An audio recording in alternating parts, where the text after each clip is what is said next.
صلی ونصلی علی رسولہ الکریم اما بعد فاعوذ باللہ من الشیطان الرجیم بسم اللہ الرحمن الرحیم ربی اشرح لی صدری ویسر لی امری واحلل عقدۃ من لسانی یفقهوا قولی ربی زدنی علما ربی یسر ولا تعسر وتمم بالخیر وبک نستعین اللهم فقهنا فی الدین اللهم ارنا الحق حقا وارزقنا اتباعه وارنا الباطل باطلا وارزقنا اجتنابه اللهم انا اسالک الهدى والتقى والعفاف والغنى اللهم انا اسالک علما نافعا آمین ثم آمین۔ السلام علیکم ورحمۃ اللہ وبرکاتہ۔ امید کرتی ہوں آپ سب خیر وافیت سے ہوں گے، ایمان صحت اور تقوی کی بہترین حالتوں میں ہوں گے۔ الحمدللہ اللہ تبارک و تعالیٰ سے دعا ہے کہ اللہ تعالیٰ آپ سب کو اپنے حفظ و امان میں رکھے، آپ کی طرف بڑھنے والا ہر شر اللہ تعالیٰ خیر میں بدل دے، اللہ تعالیٰ ہم سب سے راضی ہو جائے، اللہ تعالیٰ ہم سب سے دین اور دنیا کے بہترین کام ہے، اللہ تبارک و تعالیٰ اس قرآن کو ہمارے لیے ذریعہ نجات اور ذریعہ ہدایت بنا دے، آمین ثم آمین۔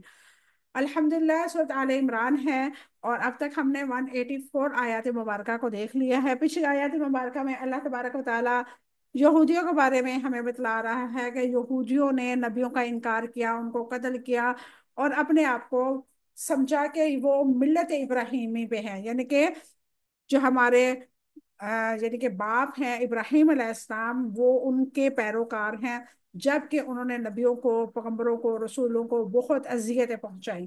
ان کے پاس روشن دلیلیں آئی تھی، نبی کریم صلی اللہ علیہ وسلم کو اللہ تبارک و تعالیٰ نصیحت فرما رہے ہیں اور تسلی دے رہے ہیں کہ انہوں نے تو ان کی بات نہیں مانی تھی، تو وہ بھی نبی صحیفے روشن نشانیاں دلیل لے کے ان کے پاس آئے تھے۔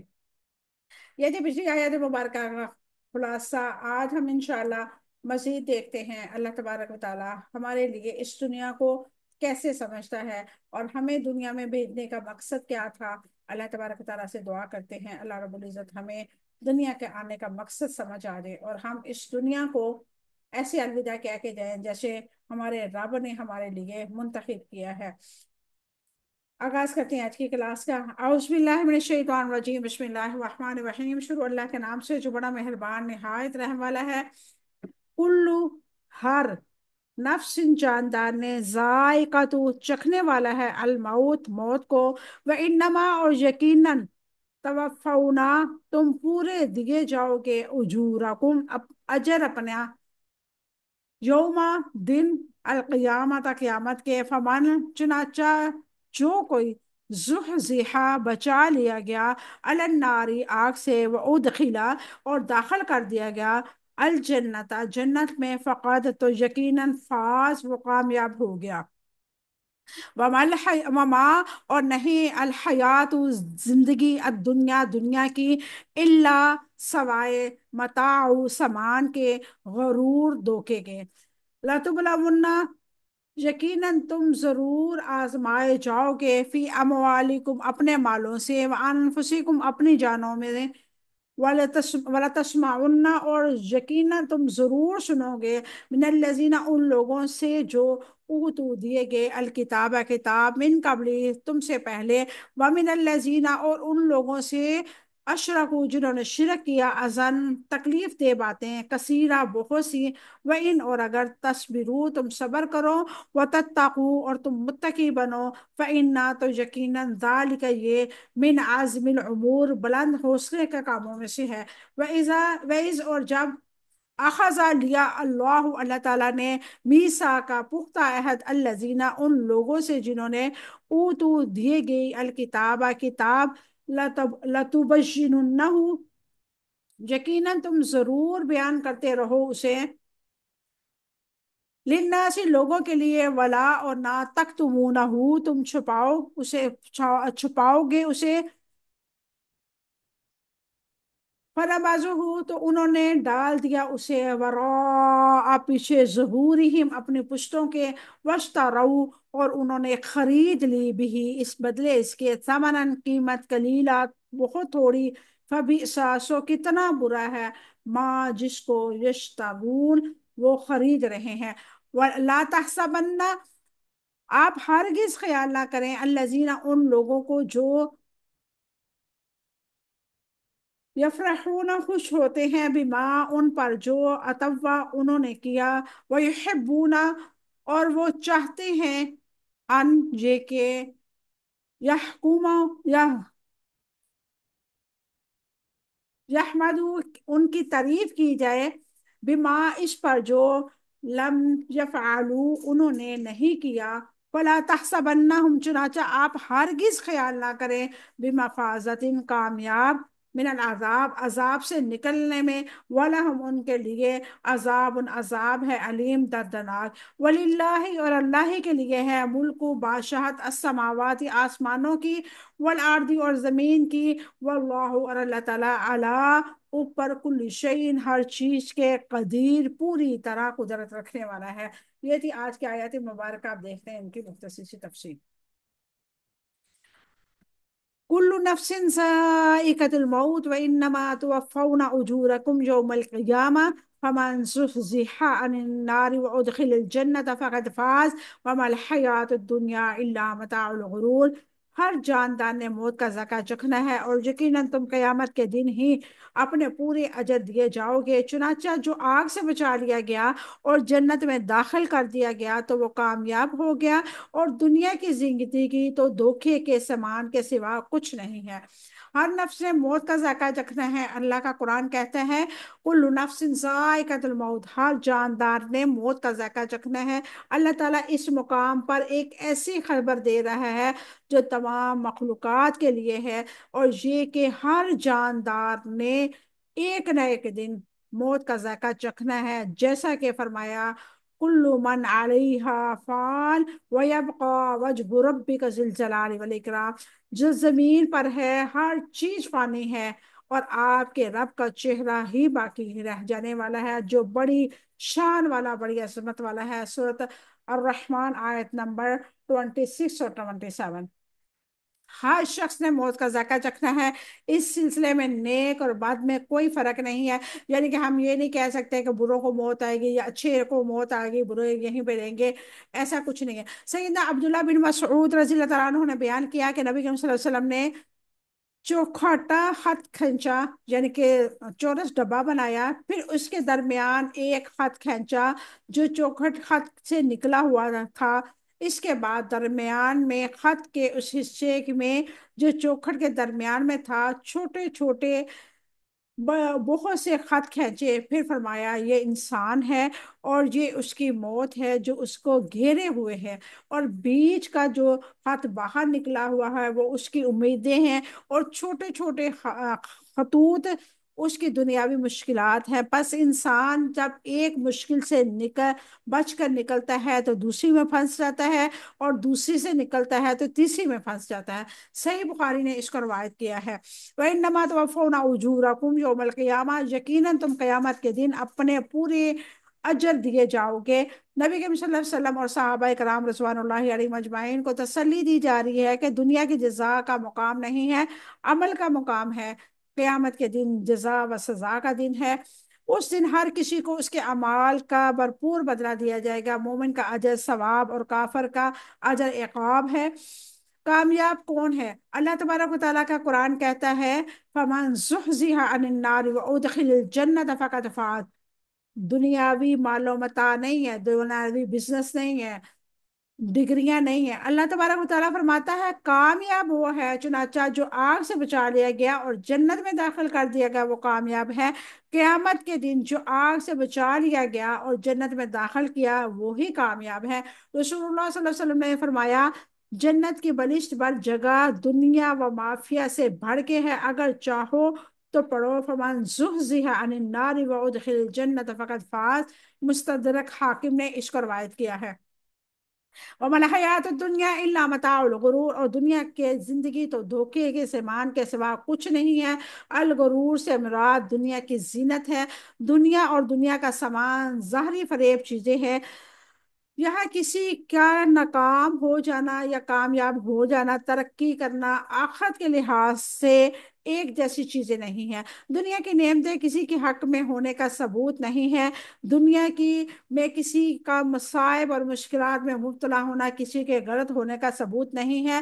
دنیا کا سامان دھوکے کا سامان ہے۔ حقیقی سامان جس کے لیے کوشش کرنی چاہیے وہ آخرت کی کامیابی کا سامان ہے۔ اللہ تبارک و تعالیٰ نے فرمایا بل تؤثرون الحیات الدنیا والآخرۃ خیر وابقیٰ، بلکہ تم دنیا کی زندگی کو ترجیح دیتے ہو، حالانکہ آخرت بہت بہتر ہے اور ہمیشہ رہنے والی ہے۔ وما اوتیتم من شیء فمتاع الحیات الدنیا وزینتها وما عند اللہ خیر وابقى افلا تعقلون۔ اور جو کچھ تمہیں دیا گیا ہے دنیا کی زندگی کا ساز و سامان ہے، اس کی زینت ہے، جو کچھ اللہ کے پاس ہے وہ بہترین ہے اور زیادہ باقی رہنے والا ہے۔ تو کیا تم نہیں سمجھتے؟ سورۃ قصص آیت نمبر 16۔ وَمَا الْحَيَاةُ الدُّنْيَا إِلَّا مَتَاعُ الْغُرُورِ، دنیا کی زندگی دھوکے کے سامان کچھ نہیں ہے۔ اس کی حقیقت کو جان کے انسان پر کیا اثرات مرتب ہوتے ہیں۔ وَمَا الْحَيَاةُ الدُّنْيَا إِلَّا مَتَاعُ الْغُرُورِ، دنیا کی زندگی دھوکے کا سامان ہے۔ اور ایک جگہ پہ آیا ہے کہ کھیل تماشا ہے، یعنی کہ جیسے کھیل تماشا میں ہم کچھ عرصے بعد وہ ختم ہو جاتا ہے، ڈرامہ ہو، فلم ہو، کوئی ایسی کہانی ہو، کچھ بھی، ہم کوئی باہر آؤٹنگ کے لیے گئے ہیں، کسی کھیل تماشے کو انجوائے کر رہے ہیں، تو ایک وقت آتا وہ ختم ہو جاتا۔ دنیا بھی سیم ایسے ہی ہے، اور دنیا کی زندگی جو ہے کھیل تماشا ہے۔ ایک دن جیسے کہ پانی کا بلبلا ہوتا ہے نا، وہ ایک وقت میں ابھرتا ہے، پھولتا ہے، خوبصورت لگتا ہے، اور پھر وہ ختم ہو جاتا ہے۔ زندگی بھی بالکل سیم ایسی ہی ہے۔ ہم دنیا میں آئے ہیں، اپنے حصے کا کام کریں گے، اپنے لیے سزا یا جزا منتخب کریں گے، کیونکہ اللہ تبارک و تعالیٰ نے نیکی اور بدی الہام کی ہے، ہمیں راستے بتا دیے ہیں، یہ راستہ آخرت کو ایک طرف جائے گا اور آپ کو آخرت میں اس کا اجر ملے گا، اور یہ راستہ شیطان کا ہے، اس طرف جائیں گے دنیا بھی برباد ہوگی اور آخرت بھی برباد ہوگی۔ تو جو عقل مند ہے وہ دنیا کو ترجیح پھر نہیں دیتے، دنیا میں مشکلات، پریشانیاں، مصائب، غربت، یہ ساری چیزیں آرام سے وہ سہ جاتے ہیں۔ کس لیے؟ انہیں پتا ہے ہم نے چلے تو جانا ہی ہے۔ اور جو دنیا کا مال و متاع اکٹھا کرنے کے لیے بھاگ دوڑ کرتا ہے اور بھاگم بھاگ لگے ہوئے ایک دوسرے کے پیچھے، تو خالی ہاتھ سب نے جانا ہے۔ وہ قارون ہو، فرعون ہو، حامان ہو، ابی بن خلف ہو، یا کوئی بھی کافر ہو، جو اتنے مالوں والے تھے خالی ہاتھ کے، اور خالی ہاتھ ہم نے بھی جانا۔ ہم دنیا میں صرف کیا لینے آتے ہیں؟ ایک کفن، اور اس ایک کفن اور 2.5 گز ٹکڑا زمین کی خاطر ہم بے ایمانیاں، عزیزوں کا رب کے حقوق کا خیال نہیں رکھتے، اپنے بہن بھائیوں کا حق غصب کر جاتے ہیں، ناجائز قبضے کر جاتے ہیں، بے ایمانیاں کرتے ہیں، رشوت، بے ایمانیاں، دھوکے، ہر وہ عمل کرتے ہیں جس سے ہمیں لگتا ہے کہ ہم کامیابی کی طرف جا رہے ہیں۔ حقیقت میں وہ کامیابی نہیں ہے، حقیقت میں وہ ہماری آخرت کی بربادی ہے، جو ہم دنیا کی بھاگ دوڑ میں اپنی آخرت کو بھول چکے ہیں۔ عقل مند انسان وہ ہے کہ جو اپنا رینٹ کا گھر نہیں، اپنا خود ذاتی گھر کو ترجیح دے اور اس کو سنوارے، اس کے لیے جدوجہد کرے۔ رینٹ کا گھر جتنا بھی خوبصورت ہو، ایک نہ ایک دن چھوڑنا ہے، اور یہ دنیا سیم ایسے ہی ہے، ایک رینٹ کا گھر ہے جس کا مالک ہمارا رب ہے، اور ایک دن ہم نے اس کو چھوڑ کے چلے جانا ہے، اور اس کا رینٹ ہمیں آخرت میں جا کے دینا پڑے گا۔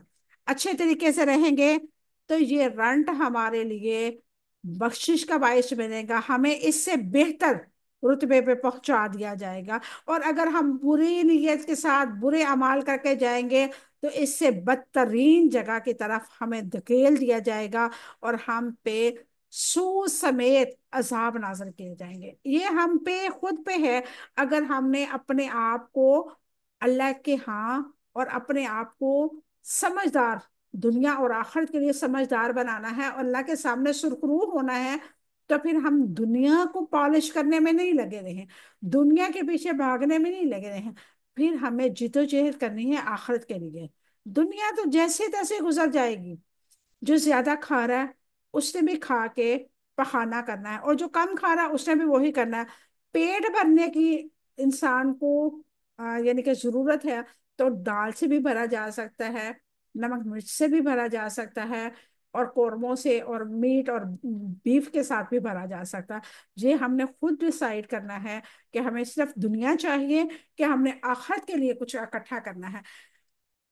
آگے اللہ رب العزت فرماتا ہے لَتُبْلَوُنَّ فِي أَمْوَالِكُمْ وَأَنفُسِكُمْ وَلَتَسْمَعُنَّ مِنَ الَّذِينَ أُوتُوا الْكِتَابَ مِنْ قَبْلِكُمْ وَمِنَ الَّذِينَ أَشْرَكُوا أَذًى كَثِيرًا وَإِن تَصْبِرُوا وَتَتَّقُوا فَإِنَّ ذَلِكَ مِنْ عَزْمِ الْأُمُورِ۔ یقیناً تم اپنے مالوں اور اپنی جانوں میں ضرور آزمائے جاؤ گے، یقیناً تم ان سے ضرور بہت سی تکلیف دہ باتیں سنو گے جن کو تم پہلے کتاب دی گئی تھی، اور ان لوگوں نے جنہوں نے شرک کیا، اگر تم صبر کرو گے اور متقی بنو گے تو یقیناً یہ بلند حوصلے کا کام ہے۔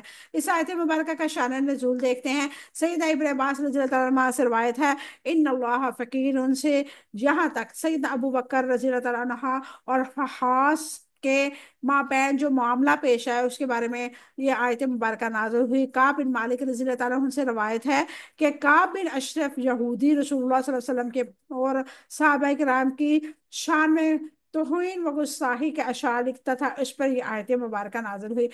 مومنوں کو آزمائش میں ضرور مبتلا کیا جاتا ہے، یعنی کہ جس پہ پریشانیاں آ رہی ہیں، جس پہ مصیبتیں آ رہی ہیں، وہ یہ نہ سمجھے کہ میں گناہ گار ہوں، وہ یہ سمجھے کہ یہ وہ ٹریننگ ہے ہماری جس کے بدلے ہمیں جنت ملے گی۔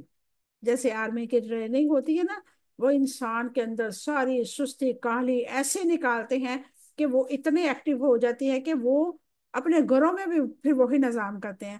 اسی طرح اللہ تبارک و تعالی ہماری ٹریننگ کرتا ہے آزمائشوں سے، پریشانیوں سے۔ ہمارا دل کی تنگی جب ہوتی ہے، ہم بخیل ہونے کی کوشش کرتے ہیں، تو اللہ تعالی ہمیں آزماتا ہے اور ہمارے ہاتھوں سے صدقہ کرواتا ہے، ہمیں ایسی پریشانیوں میں ڈال دیتا ہے، ہم مجبور ہو جاتے ہیں کہ ہم اللہ کے راستے پہ مال خرچ کریں۔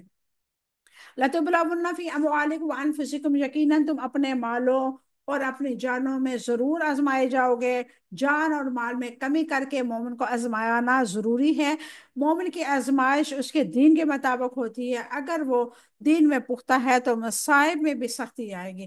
نبیوں کو دیکھ لیں، کتنی کتنی مشکلات تھی، کتنی پریشانیاں تھی، اور ہماری تھوڑی سی پریشانی ہو تو ہم سر پہ بازو رکھ لیتے ہیں، ہائے ہمارے لیے یہ کیا ہے۔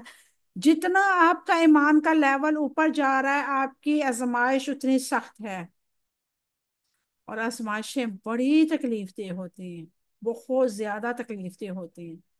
آزمائش کا مطلب ہی یہ ہے کہ آپ کی سانس مشکل ہو جائے، آپ اتنے ڈپریشن کا شکار ہو جائیں کہ آپ کو لگے سارے رستے بند ہیں، لیکن آپ کا ایمان آپ کو کہے کہ نہیں، اللہ پر توکل رکھو، یہ دن جو ہے، یہ پریشانی جو ہے، یہ تکلیف جو ہے، یہ مصائب جو ہے، یہ بیماری جو ہے، ایک دن ختم ضرور ہو جائے گی۔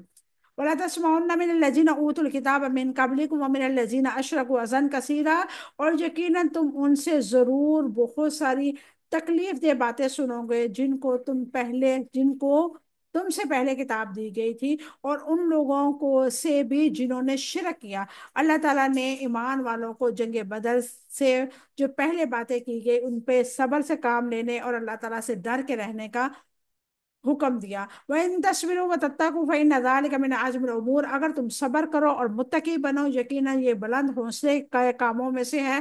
صبر اور تقوی ہمت کے کاموں میں سے ہے۔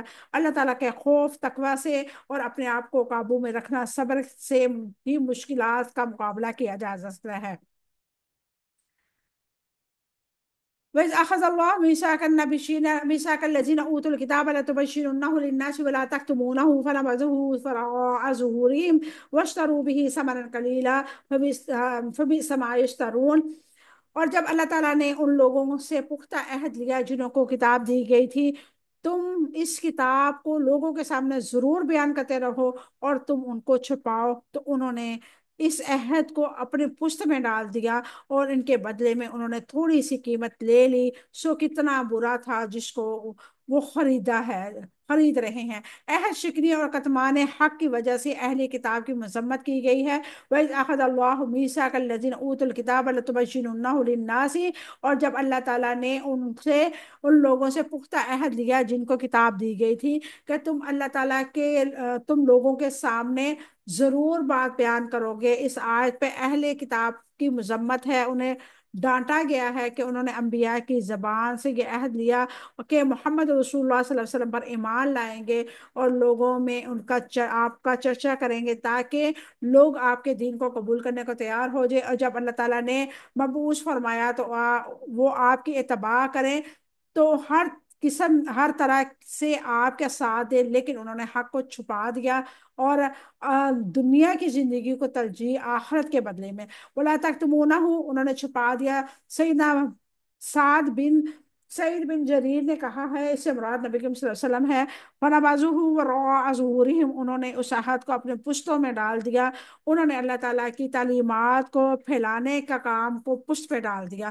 جہاں پہ ہمیں بھی سوچنے والی بات ہے، ہم قرآن پڑھتے ہیں، ہم پہ یہ لاگو ہو گیا ہے کہ ہم لوگوں کو قرآن کی طرف بلائیں، ہم لوگوں کو دعوت دیں اور اپنے لیے صدقہ جاریہ بنائیں. دیکھیں ہم جتنے لوگوں کو اپنے اس قرآن کے ساتھ جوڑیں گے، اور آپ کا تو کچھ نہیں جائے گا، آپ تو پڑھ رہے ہیں، آپ کے ساتھ کوئی اور بھی پڑھنے لگ جائے گا، تو آپ کو ایک مفت کا ثواب ملے گا. آپ اپنے عزیز و اقارب میں سے آپ لوگوں کو سمجھ لیں، یہ میں اسائنمنٹ دے رہی ہوں، میری فیملی والے بھی اور دوسری جو اسٹوڈنٹ ہیں وہ بھی سن لیں. یہ آپ لوگوں کی اسائنمنٹ ہے کہ آپ نے کم از کم ایک بندے کو قرآن کے ساتھ ضرور جوڑنا ہے، تاکہ وہ قرآن پڑھے تو اس کے قرآن پڑھنے کا آپ کو بھی ثواب ملے. آپ اپنے لیے ایک صدقہ جاریہ اپنے لیے چھوڑ کے جائیں گے اس دنیا میں. آپ ایسے لوگوں کو کوشش کریں گے کہ دین کی طرف آئے. ہماری نازے کی کلاس مغرب کے بعد ہے، اگر کوئی نازے کی کرنا چاہتا ہے جس کا قرآن ٹھیک نہیں ہے، ان کو آپ میرا نمبر دے دیں، مجھ سے رابطہ کروائیں. انشاءاللہ بغیر کسی فیس کے، بغیر کسی لالچ سے، اور بغیر کسی طلب کے، صرف دعاؤں کی طلب ہے مجھے، اور اپنے لیے صدقہ جاریہ کرنے کی کوشش کر رہی ہوں. آپ لوگ ان کو میرا نمبر دے دیں، تاکہ جنہوں نے نازا قرآن پاک پڑھنا ہے، اور واٹس ایپ پہ پڑھا رہی ہوں الحمدللہ، کوئی پیکج کا بھی ایشو نہیں ہے، واٹس ایپ تو ہر ایک کے پاس ہوتا ہے، تو واٹس ایپ پہ کوئی پڑھنا چاہے تو آپ اس کو میرا نمبر دے دیں. ابھی حال ہی میں ہم نے کلاسیں شروع کی ہیں، 2 دن ہوئے ہیں ہماری کلاس کو، پہلا ویک ہے. اگر کوئی ایڈ ہونا چاہے تو ان کو نمبر دیں. اور یہ آپ اپنے لیے صدقہ جاریہ بنائیں گے. یہ آپ نہ تو مجھ پہ کوئی احسان کریں گے، نہ اللہ پہ احسان کریں گے، یہ اپنے آخرت کے لیے ذخیرہ کر رہے ہیں. یہ نیکیاں جو ہوتی ہیں نا، قیامت کے دن ہم ترسیں گے کہ کاش ہم لوگوں کو قرآن کے ساتھ جوڑ دیتے، تو ہمارے بعد لوگ قرآن صحیح تلفظ کے ساتھ بہترین انداز سے پڑھتے، تو ہو سکتا ہے ہمارے گناہ کم ہو جاتے اور ہمارے نیکیاں بڑھ جاتی. وشتروا بھی ثمنا قلیلا، اس کے بدلے میں بہت تھوڑی قیمت لی. انہوں نے حق کو چھپانے کی بہت تھوڑی قیمت لی. یہ کہا جاتا ہے کہ دنیا اور اس میں سے جو کچھ ہے تھوڑی قیمت ہے، یعنی کہ دنیا کا مال و متاع سارا ایک طرف. اور نبی کریم صلی اللہ علیہ وسلم کی حدیث مبارکہ ہے، فجر کی پہلی جو 2 سنتیں ہیں دنیا و معافیہ کی تمام دولت سے زیادہ افضل ہیں. تو آپ یہ سمجھ لیں کہ دنیا کی زندگی، دنیا کا جو مال ہے یہ تو عارضی ہے. سماج اشتارون، سو کتنا برا ہے جس کو وہ خرید رہے ہیں. اس سے مراد دنیا کی وہ حقیر فائدے ہیں جن کی خاطر اہل کتاب نے اللہ تعالیٰ کے کلام کو بدل ڈالا. اللہ تعالیٰ ہم سب پہ اپنے رحمتوں کا نزول فرمائے.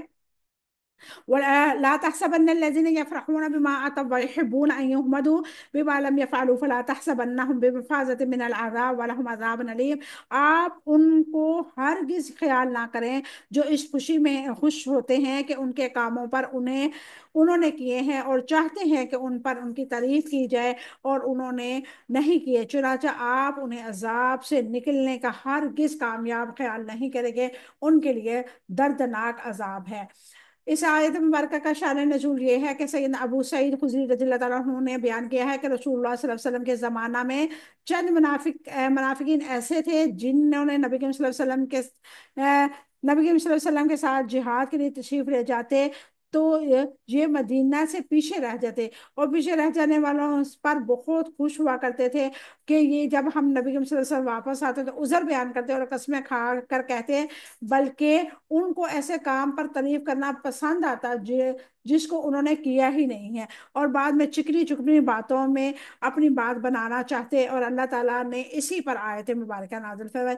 ہمارے ہاں بھی ایسے بہت سارے لوگ ہیں جو کرتے کراتے کچھ نہیں ہے، اور نمبر بنانے کے لیے کہتے ہیں میں نے یہ کیا، میں نے، یعنی کہ ریاکاری اور شوخی مارنے والا انسان، اس کی مذمت کی گئی ہے. لا تحسبن الذين يفرحون بما اتوا ويحبون ان يحمدوا بما لم يفعلوا آپ ان کو ہرگز خیال نہ کریں کہ جو خوش ہوتے ہیں ان کاموں پر جو انہوں نے کیے، اور جو چاہتے ہیں کہ ان پر بھی ان کی تعریف کی جائے جو انہوں نے نہیں کیے۔ اس آیت پر ریاکاروں اور شیخی خوروں کی مذمت کی گئی ہے، جو علم کے بغیر مسئلے بیان کرتے ہیں، جو کہتے ہیں نا دین ہاں ہمیں بھی پتا، ہم نے بھی بہت پڑھا ہوا ہے، جو حق اور سچ کو بیان نہیں کرتے، جو منبر رسول پہ بیٹھ کے جھوٹی باتیں کہہ رہے ہوتے ہیں۔ رسول اللہ صلی اللہ علیہ وسلم نے فرمایا جس شخص نے جھوٹا دعویٰ کیا تاکہ اس کے ساتھ اپنے مال کو زیادہ کر لے تو اللہ تعالیٰ اس کے مال کو اور اس کو کم کر دے گا۔ اللہ اکبر کبیرہ۔ فلا تحسبنهم بمفازة من العذاب ولهم عذاب علیم، چنانچہ آپ انہیں عذاب سے نکلنے میں ہرگز کامیاب خیال نہ کریں، ان کے لیے دردناک عذاب ہے۔ اللہ تعالیٰ نے نبی کریم صلی اللہ علیہ وسلم سے فرمایا آپ صلی اللہ علیہ وسلم یہ نہ سمجھیں کہ وہ عذاب سے بچ جائیں گے، ایک دردناک عذاب ان کا انتظار کر رہا ہے۔ یعنی کہ دنیا میں لوگ ایک دوسرے کو دھوکہ دے سکتے ہیں، فریب کر سکتے ہیں، ریاکاری کر کے دکھا سکتے ہیں کہ ہم بہت اللہ والے ہیں، لیکن اللہ تعالیٰ تو سب جانتا ہے۔ وَلِلَّهِ مُلْكُ السَّمَاوَاتِ وَالْأَرْضِ وَاللَّهُ عَلَىٰ كُلِّ شَيْءٍ قَدِيرٌ، اور آسمانوں اور زمین کی بادشاہت اللہ ہی کے لیے ہے، اور اللہ تعالیٰ ہر چیز پر پوری طرح قدرت رکھنے والا ہے۔ اللہ تعالیٰ نے فوراً ہی ہمیں نصیحت کی ہے کہ آسمانوں اور زمین کی بادشاہت اللہ تبارک و تعالیٰ کے لیے ہے، اور ہم جتنے بھی اپنے آپ کو سمجھدار چلاک سمجھیں، ہم اللہ کی زمین سے آسمان سے باہر نہیں جا سکتے، اور اللہ تعالیٰ زمین اور آسمان کا بادشاہ ہے، ان تصورات سے بالا تر ہے جنہوں نے یہودیوں نے کہا کہ اللہ تعالیٰ فقیر ہے، حالانکہ اللہ تعالیٰ تو غنی ہے، وہی زمین و آسمان کے خزانوں کا مالک ہے۔